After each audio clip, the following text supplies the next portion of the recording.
DeAndre Charles wants to get out of jail. In court today with his defense attorney trying to convince Judge Jason Block to set bail.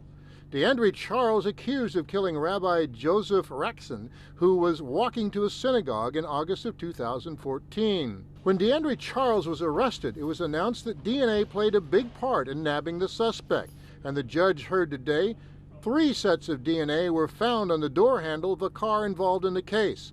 DNA of Raxon, DNA from the suspect, DNA from a third person. Contrary to what you thought, I think I had a pretty good understanding of what the DNA evidence was, but I'm listening. What he also heard was that DNA associated with the suspect and the victim could also fit about 1/3 of the population. 1/3 of the population has a type that is represented on the handle, and that the defendant shares the type that's within the 1/3 of that population. It is very complicated, and the defense team is putting up doubt.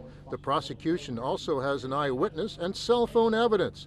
The judge says he's going to study the evidence and decide if bail could be lowered for DeAndre Charles, his defense attorney. And I think in this case, they just don't have enough. They have a weak eyewitness that we think was tainted by a lot of things, and the DNA doesn't really say anything.